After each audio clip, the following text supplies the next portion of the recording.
오늘 하나님의 말씀은 사도행전 21장 17절에서 36절까지 말씀입니다. 예루살렘에 이르니 형제들이 우리를 기꺼이 영접하거늘 그 이튿날 바울이 우리와 함께 야고보로 들어가니 장로들이 다 있더라. 바울이 무난하고 하나님이 자기 사역으로 말미암아 이방 가운데서 하신 일을 낱낱이 말하니 그들이 듣고 하나님께 영광을 돌리고 바울더러 이르되 형제여, 그래도 보는 바에 유대인 중에 믿는 자 수만 명이 있으니 다 율법의 열성을 가진 자라. 내가 이방에 있는 모든 유대인을 가르치되 모세를 배반하고 아들들에게 할례를 행하지 말고 또 간습을 지키지 말라 한다 함을 그들이 들었도다.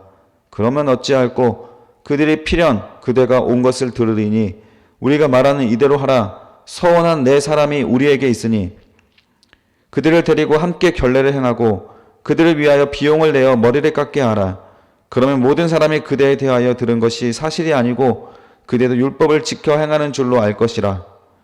주를 믿는 이방인들에게는 우리가 우상의 제물과 피와 목매어 죽인 것과 은명을 피할 것을 결의하고 편지하였느니라 하니 바울이 이 사람들을 데리고 이튿날 그들과 함께 결례를 행하고 성전에 들어가서 각 사람을 위하여 제사 드릴 때까지 결례 기간이 만료된 것을 신고하니라.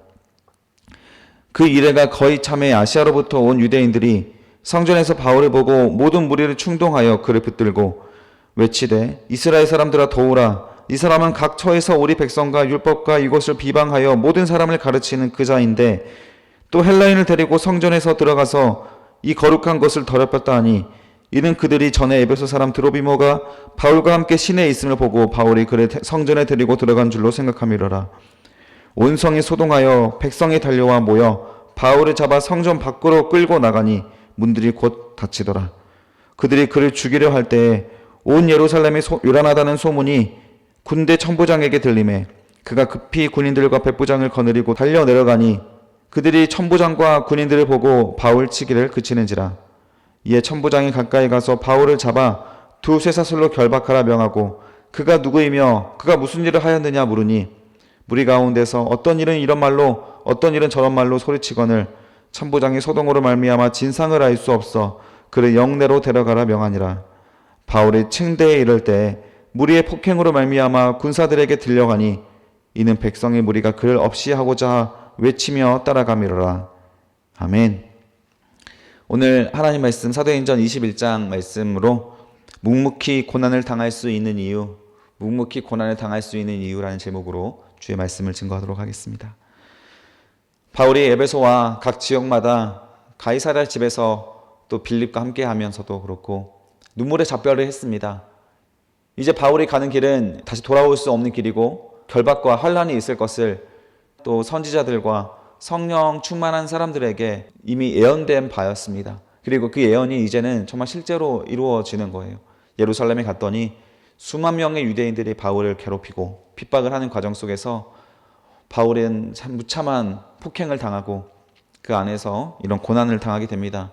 오늘 그 내용들 다시 한번 살펴보면서 바울의 이런 고난의 이야기를 우리 한번 주의 깊게 살펴보도록 하겠습니다. 17절에 보면 예루살렘에 이르니 형제들이 우리를 기꺼이 영접하거늘 그 이튿날 바울이 우리와 함께 야고보로 들어가니 장로들도 다 있더라. 바울이 무난하고 하나님의 자기 사역으로 말미암아 이방 가운데 하신 일을 낱낱이 말한다. 자, 예루살렘에 들어가서 나손이라는 곳에 사람의 집에 머물다가 이제 예루살렘에 다시 입성을 했죠. 마치 정말 죽음의 길을 걸어가듯 긴장하며 길을 걸어갔을 겁니다. 그리고 바울이 오고 있다는 소식을 미리 들은 사람들에 의하여서 예루살렘에 이르니까 예루살렘에 있던 형제들이 바울을 기꺼이 영접을 하죠. 이미 바울은 요주의 인물이 되어 있었기 때문에 이렇게 바울을 기꺼이 영접하는 이 행위만으로도 충분히 예루살렘에 있었던 그리스도인들은 또한 큰 위험에 노출되게 될 것입니다. 그러나 이 예루살렘 교회의 지도자로 있었던 예수님의 형제 야고보죠. 예수님의 형제 야고보를 비롯하여서 수많은 또 제자들이 이 바울을 기꺼이 영접하며 기쁨으로 환영을 해 주었습니다. 이들에게 순교는 더 이상 두려운 것이 아니요, 이제는 하나님의 허락하시는 때에 순교의 잔을 언제든지 마실 수 있다고 생각하는 분들이기 때문에 순교가 그렇게 무섭겠는가? 오늘날의 우리들과의 분위기가 많이 다릅니다. 그렇게 기쁜 마음으로 이 바울을 영접을 하고 또 이제 바울은 그들에게 들어가서 이방 가운데 제 3차 전도 여행 가운데 무슨 일이 있었는지를 낱낱이 보고합니다. 정말 죽을 뻔한 경우도 많았고 수만 명이 모여서 또 소동이 일어나고 또 이 에베소에 있었던 사역들, 두란노 서원에서 있었던 일들, 고린도 교회까지 방문해서 어떻게 또 그 내용을 정리했는지도 참 자세히 그런 정말 다사다난한 그 이야기를 이렇게 전했을 것 같습니다. 눈물의 그런 이야기들을 나누면서 20절에 보니까 그들이 듣고 하나님께 영광을 돌리고 라고 고백을 합니다. 자, 바울의 이런 영웅담 아닙니까? 수많은 사람들이 바울의 말씀을 듣고 복음을 듣고 또 에베소에는 은 5만이나 되는 수많은 책들을 마술사들이 다 불태우며 회심하고 회개하는 역사도 일어나지 않았습니까? 정말 영웅담 같은 이야기들이 가득하면서 이 바울을 칭송하고 바울에게 큰 상을 주고 바울의 위대함을 높여야 할 수도 있겠지만 사람들은 어떻게 합니까? 하나님께 영광을 올려요. 하나님께. 여러분, 우리가 사람들에게 상 받고자 이런 자리에 함께하고자 하는 것이 아닙니다. 사람들에게 상 받는 것은 오히려 부끄러운 일입니다. 민망하죠. 사람들에게 상 받고자 이런 일을 하는 것이 아닌데 그러나 우리는 하나님의 일을 할 때 이런 보상을 바라게 됩니다. 그 마음의 중심이 우리가 보상을 바라는 것도 아니었는데도 불구하고 사람들이 그 사람을 칭송하는 순간 마음의 중심이 옮겨가서 그 보상에 중독되기도 하죠. 우리가 하고 있는 일이 굳이 그저 하나님의 영광을 위한 일이라는 말을 정말 진실로 믿는다면 우리는 사람들로부터 받는 칭송에 민망해할 것입니다. 우리가 뭐 잘한 것이 있어서 상을 받습니까? 바울이 언제나 자기에게 상을 달라고 알아달라고 했습니까? 바울은 그저 주님께서 주신 은혜를 자신의 예수 그리스도만 바라보고 달려가는 그 순전한 마음이었을 뿐인 것이죠. 얼마나 그 마음이 순전했는지 다른 제자들에게 너희는 나를 본받으라 라는 말까지 당당히 하지 않습니까? 보상을 바라는 사람 그런 말 못합니다. 겸손한 척하죠. 착한 척하고 해야 될 말 하지 말아야 될 말을 가리면서 최대한 조심스럽게 말을 하겠지만 바울은 자신 있게 말을 합니다. 사람들에게 보상을 바라지 않기 때문에 그런 것이고 사람의 평가에 연연하지 않기 때문에 그런 것입니다. 그들이 바울의 이런 중심을 잘 알았던 것처럼 하나님께 영광을 올리고 바울에게 이렇게 설득을 합니다. 형제여, 그래도 보는 바에 유대인 중에 믿는 자 수만 명이 있으니 다 율법의 열성을 가진 자다. 이 예루살렘에는 너무 위험하다. 수만 명의 유대인들이 너를 벼르고 있다. 21절에 어떤 내용으로 바울을 벼르고 있는지가 21절에 나옵니다. 내가 이방에 있던 모든 유대인들을 가르치되 모세를 배반하고 아들들에게 할례를 행하지 말고 또 관습을 지키지 말라 한다함을 그들이 들었도다. 모세를 배반했다. 그리고 할례를 행하지 말라고 했다. 또 관습을 지키지 말라고 했다. 이런 가르침들이 바울이 가르쳤다라고 이미 소문이 나서 예루살렘에 있던 유대인들이 너를 신성모독과 또 율법을 파기한 자로서 고발하고 너를 좀 지명수배해서 너를 잡으려고 한다. 이건 이미 바울이 알고 있던 바 아닙니까? 근데 사실 이 말은 거짓 고소이죠. 바울은 단 한 번도 모세를 배반한 적이 없습니다. 바울은 율법을 폐기한 적이 없습니다. 바울은 단 한 번도 할례를 행하지 말라는 말 하지 않았습니다. 할례를 통해서 구원받는 것으로 여기지 말라라고 했죠. 바울은 실제로 로마서에 보면 7장 12절에 보면 이 율법에 대해서 바울이 어떻게 여기고 있는가를 소개하고 있어요. 로마서 7장 12절에 보면 이로 보건대 율법은 거룩하고 계명도 거룩하고 의로우며 선하도다. 이 말씀뿐만 아니라 갈라디아서 3장 24절, 로마서 10장 3절에 이어서 이 율법의 거룩성에 대해서 바울은 어필을 합니다. 율법을 폐기하지 않았습니다. 예수님도 단 한 번의 율법도 어기지 않았습니다. 예수님도 할례를 받으셨고 바울도 할례를 받았습니다. 심지어 바울은 자신의 이후에 2차 사역 중에 만났던 디모데에게는 유대인 선교를 위하여서 디모데에게 할례를 명령하기까지 했습니다. 그래서 바울은 이 할례에 대하여 할례를 받으면 우리는 구원받지 못한다. 할례는 폐기되었다. 이런 말 하지 않았습니다. 그러나 할례를 받아야만 구원을 받을 수 있다라고 하는 그 육신의 할례에 매여 있던 그 율법주의자들에게 이제는 그 율법에 벗어나서 복음으로 우리가 구원을 받는다. 예수의 은혜로 구원을 받는다는 부분들을 강조하기 위하여 굳이 할례를 받아야만 한다는 저들의 의견에 대치의 선상에 놓여 있었던 것뿐이죠. 할례를 받는 것의 부정함을, 폐함을 말한 것이 결코 아니라는 것입니다. 따라서 22절에 이런 바울에 대한 오해가 있기 때문에 22절처럼 그러면 어찌할꼬? 그러면 그들이 과연 그대가 온 것을 들었으리니 23절 이 우리가 예루살렘 야고보를 비롯한 장로들이 하는 말입니다. 우리가 말하는 대로 행동해라. 서원한 네 사람이 우리에게 있다. 여기서 서원했다라는 것은 어떤 유대인의 하나님과의 어떤 약속을 하며 유대인의 관습과 전통 속에 지켜가고 있던 네 사람이 있는데 그 네 사람들과 함께 데리고 가서 결례를 행한다라는 것. 이 결례를 행한다라는 표현은 서원한 자들처럼 자신들을 정결하게 하고 서원한 기간 동안 지켜야 할 율법을 지키라는 거예요. 포도주를 멀리하고 또 이 여자를 멀리하고 머리카락을 자르지 말고 뭐 여러 가지 관습들이 있습니다. 이 서원을 행한 사람들이 지켜야 할 관습들이 있는데 그 관습을 행해라라는 거예요. 그리고 그들을 위하여 바울을 비용을 내어 머리를 깎게 하라.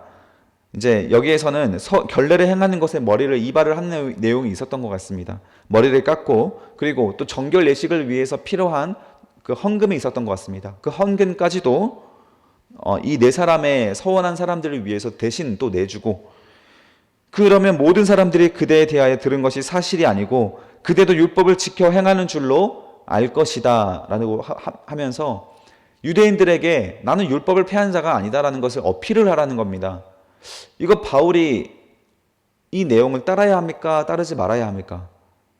자신의 생명을 지키기 위해서 이 율법을 행동하는 사람이라는 것을 어필을 해야 됩니까?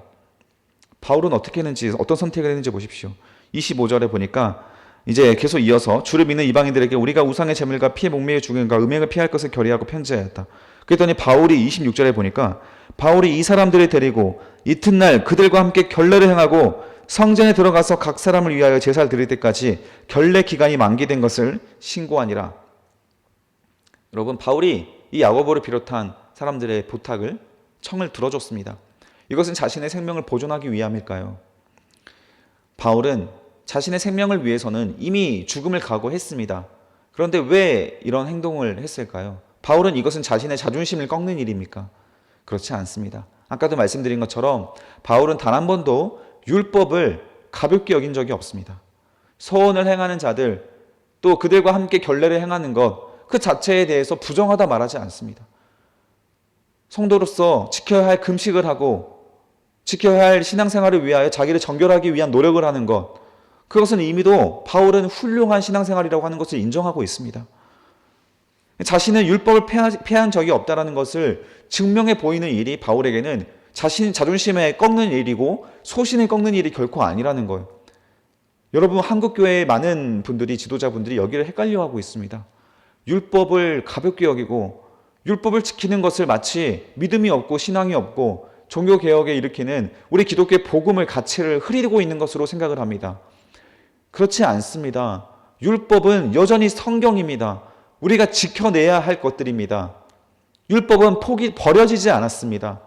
바울은 심지어 자신이 이런 서원을 한 적도 없는데 율법을 지키는 자라는 것을 어필하기 위해서 서원까지 같이 행한다라는 거예요. 머리까지 같이 깎습니다. 어필하기 위해서요. 자신은 율법을 폐하지 않았다는 것을 알려주기 위해서. 여기에 동의했다는 겁니다. 바울이 어떤 중심으로 이런 일을 했는지를 우리는 잘 고민해 봐야 합니다. 여러분, 율법에서 말하는 내용들을 가볍게 여기지 마십시오. 그래서 오늘도 율법을 613가지를 우리는 묵상해 보면서 물론 제사법은 폐기되었습니다. 이제는 예수 그리스도의 십자가를 통하여서 제사법을 우리가 따를 필요는 없지만 그 제사법에서 가지고 있던 정신은 오늘날의 우리의 예배 가운데로 그대로 넘어왔어요. 따라서 우리의 율법을 볼 때에는 율법을 우리의 오늘날의 예배로 전환되었던 것들이 있는지, 폐기된 것은 무엇이 있는지, 그래서 폐기되어서 그 정신을 가져온 것은 무엇이 있는지, 또한 율법 그 문자 그대로 지켜야 할 것은 무엇인지를 잘 분별해야 되는 거예요. 여러분, 십계명도 율법입니다. 십계명 우리 버리지 않았잖아요. 왜 하나님 왜 다른 신을 섬기지 말라, 형상을 만들지 말라, 도둑질하지 말라, 탐내지 말라, 여러분, 거짓말하지 말라, 다 부모를 공경하라, 다 율법 지키고 있지 않습니까? 그런데 왜 십계명 외의 율법들은 함부로 여기고 있는지, 그 율법들에 대해서 우리는 묵상을 해봐야 한다는 것이죠. 바울은 그 율법을 자신이 중요하게 생각한다는 것을 어필했습니다. 그리고 27절에 보니까 그 이래가 거의 참에 아시아로부터 온 유대인들이 성전에서 바울을 보고 모든 무리를 충동하여 그를 붙들었다. 7일이 거의 차서 자신의 이런 결례가 끝났다는 것을 보고하기도 전에 유대인들이 성전에서 바울을 발견하고 맙니다. 바울도 자기가 서원을 하고 있고 율법을 지키고 있는 중이라는 것을 어필하기도 끝나기도 전에 이런 어필에 대한 시도가 실패하게 되었죠. 바울을 보고 나서 모든 무리를 어떻게 합니까? 충동합니다. 충동하여 그를 붙들어. 여러분, 선동하는 것, 충동하는 것, 복음과 다른 내용을 가지고 그 사람을 헐뜯고 비판하기 위하여 충동하는 것은 사탄의 짓입니다. 유대인들이 하는 행동들을 보십시오. 그를 붙들고 28절에 외치되 이스라엘 사람들아 도우라. 성전에 있던 수십 명, 수백 명의 사람들이 이 사람이 바울이다라는 소식을 듣고 이 사람을 붙들기 위해 도와달라 소리를 칩니다. 이 사람은 각처에서 우리 백성과 율법과 이곳을 비방하여, 이런 적 없죠. 율법을 비방한 적 없습니다. 모든 사람을 가르치는 그 자인데 또 헬라인을 데리고 성전에 들어가서 이 거룩한 곳을 더럽혔다. 헬라인은 성전에 들어갈 수가 없습니다. 이방인들이 들어갈 수 있는 이방인들의 뜰까지만 들어갈 수 있고 성전에 유대인만 들어갈 수 있는 공간도 있었습니다. 그곳에 드로비모라고 하는 사람을 데려갔다라고 하고 오해를 한 겁니다. 그게 바로 29절에 나오는데, 이는 그들이 전에 에베소 사람 드로비모가 바울과 함께 시내에 있음을 보고 바울이 그를 성전에 데리고 들어간 줄로 생각합니다. 오해를 했다라는 거예요. 바울은 이 드로비모와 함께 성전에 들어간 적이 없습니다. 시내에서 같이 있는 모습을 보면서 바울이 이 사람을 성전에 데리고 들어갔다라고 소문이 난 거죠. 제대로 확인도 안 하고 이렇게 바울의 행동에 대해서 한번 색안경이 껴지니까 바울은 율법을 멸시하는 자요, 할례를 무시하는 자요, 신성을 모독하는 자이니, 이 질서를 파괴하는 자이니, 이 바울은 당연히 저 드로비모와 함께 성전에 들어가서 아마 예배하고 나왔을 것이다, 이렇게 생각을 한 거죠. 30절에 보면 온 성이 소동하여 백성이 달려와 모여 바울을 잡아 성전 밖으로 끌고 나가니 문들이 곧 닫히니라. 31절 그들이 그를 죽이려 할 때 온 예루살렘이 요란하다는 소문이 군대 천부장에게 들림에 그가 급히 군인들과 백부장을 거느리고 내려가니 그들이 천부장과 군인들을 보고 바울 치기를 그치니라. 바울을 수백 명이 붙잡고 어떻게 하고 있습니까? 폭행을 하고 있어요. 폭행을. 그 장면을, 그 소식을, 이 오순절 아닙니까 지금이? 바울이 어떻게 해서든지 오순절 안에 와서 여기에서 보고를 하고 이 오순절에 모인 디아스포라 유대인들에게 복음을 전하기 위해서 급하게 오지 않았습니까? 그 수많은 사람들에게 몰려있던 이 행사 기간이기 때문에 이 로마의 경찰들, 군인들이 좀 많이 긴장하고 있던 상황이었습니다. 예민한 상황 속에서 또 이런 소요가 터지니까 빠르게 조치가 가능했던 거예요. 그래서 급히 군인들과 백부장을 거느리고 달려와서 그 백부장을 보고 나니까 사람들이 봐요. 폭행하는 것을 멈출 수 있게 된 거예요. 이것도 참 하나님의 역사이죠.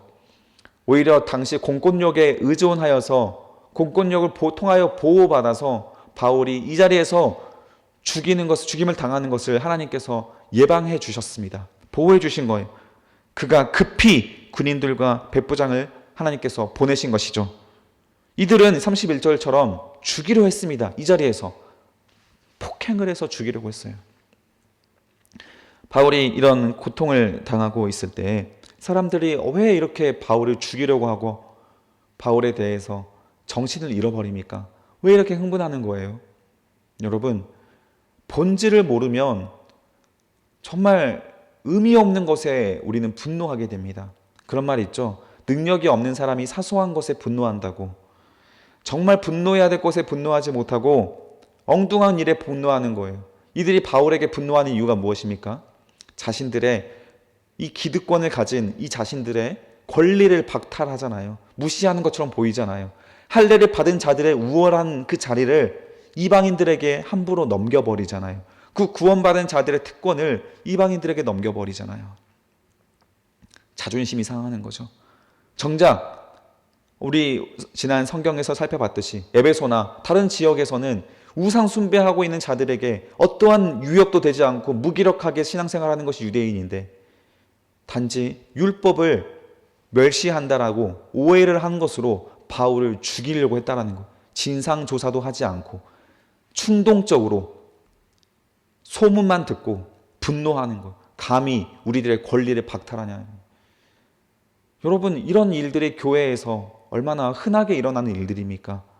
자존심 문제, 내 권리의 문제, 정말 복음과 상관없는 쓰잘데기 없는 문제에 우리는 분노합니다. 저도 사역을 오래 하다 보면 이런 많은 분노심에 노출되게 돼요. 정말 작은 일인데 분노하는 목사님들도 많이 만납니다. 사소한 일에. 그리고 복음에 대해서는 그렇게 또 중요하게 생각하지도 않는 것처럼. 여러분, 어떻게 우리의 중심을 지켜나가야 하는지 조금만 방심하면 우리는 정말 쓸데없는 일에 분노하고 있던 우리 자신들을 보게 될 것입니다. 바울은 이렇게 될 것을 알고 또한 폭행을 묵묵히 당하고 있습니다.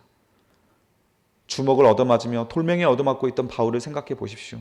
바울은 이렇게 될 걸 알고 예루살렘 성전으로 겁도 없이 걸어가고 있었어요. 그러나 이 군인들로 인하여서 보호를 받고 33절에 보십시오. 이에 천부장이 가까이 가서 바울을 잡아 두 쇠사슬로 결박합니다. 이 예언대로 되었죠. 아가보라고 하는 사람이 예언을 했잖아요. 가이사라에서. 그 예언대로 되고 명하고 그가 누구이며 무슨 말을 하는지, 왜 너희가 이렇게 폭행을 하는지 사람들한테 물어봤더니 뭐라고 합니까? 34절에 무리 가운데서 어떤 이는 이런 말로 어떤 일은 저런 말로 소리친다. 이 소리치다의 원어가 예수님께 거짓으로 모함하고 고발했던 사람들의 소리침의 그 단어와 똑같습니다.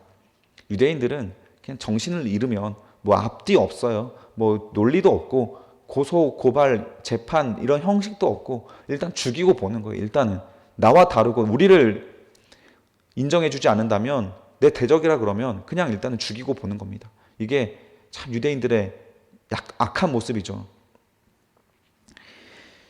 그래서 이런 일은 이런 말로 어떤 일은 저런 말로 소리치거는 천부장이 소동으로 말미암아 진상을 알 수 없어 그를 영내로 데리고 가라 명하느라. 바울의 층대에 이를 때, 계단에 이를 때 무리의 폭행으로 말미암아 군사들에게 들려가니라는 거예요. 바울이 두 가지로 볼 수 있습니다. 너무 많이 얻어맞아서 걸지도 못하는 거예요. 그러니까 이렇게 엎혀갔다라고 볼 수도 있고, 계속 쫓아와서 36절에 보니까 이는 백성이 무리가 그를 없이 하고자 죽이려고 외치며 따라가고 있기 때문에 바울을 보호하고자 들쳐업고 가고 있다, 이렇게 말할 수도 있지만, 저는 전자든 훈자든 바울의 상태가 지금 만신창이가 된 상태라는 것은 우리가 생각해 볼 수 있다고 생각이 됩니다. 여러분, 바울은 이 예언대로 이렇게 되었습니다. 그래서 두 팔에 결박을 당하고 또 묵묵히 그냥 얻어맞고 있고, 천부장이 와서 보호하니까 그냥 그 보호도 묵묵히 받고 있습니다. 이 바울이 지금 뭐 하고 있습니까? 소리치고 있습니까? 변호하고 있습니까? 뭐 하고 있습니까?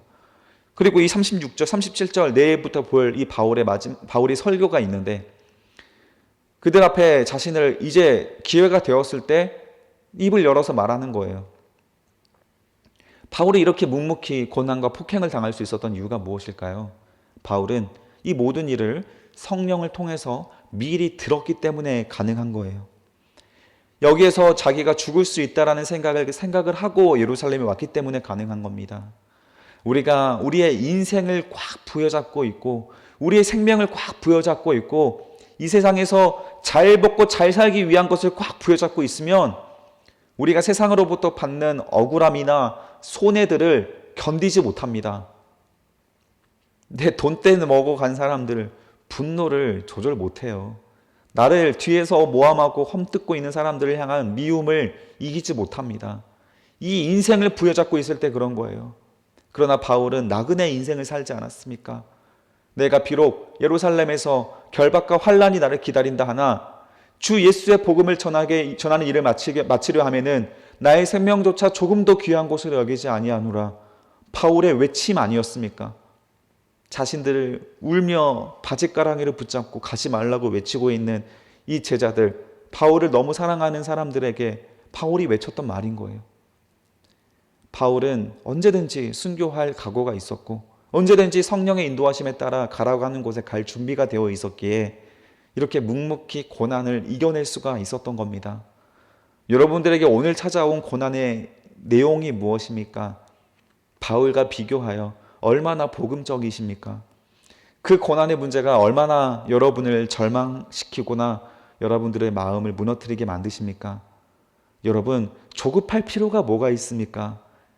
정말 우리가 복음만 부여잡고 있다면 인생 1년, 2년 늦어지는 게 그렇게 조급하십니까? 남들과 비교해서 얻지 못한 것이 조급하십니까? 아니요. 우리는 거기에 조급해서는 안 됩니다. 우리는 오히려 영적으로 깨어있지 못하고 계속 맹인이 되어 살아가는 것에 조급해져야 합니다. 나는 왜 하나님을 보지 못하는가? 나는 왜 이 바울처럼 살아가지 못하는가? 나는 왜 진실하게 예수를 믿고 살아가는 사람처럼 나는 내 인생을 주님께 드리지 못하는가? 그 사람들과 비교하십시오. 세상에 가진 자들과 비교하지 마십시오.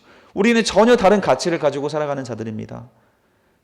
이 모든 것들을 내려놓을 수가 있을 때, 바울처럼 우리의 인생을 주님께 내어드리는 삶을 살아갈 수 있을 때, 우리는 예수님께서 우리에게 선물하고자 하셨던 샬롬, 하나님의 평안을 그제서야 느낄 수가 있게 될 것입니다.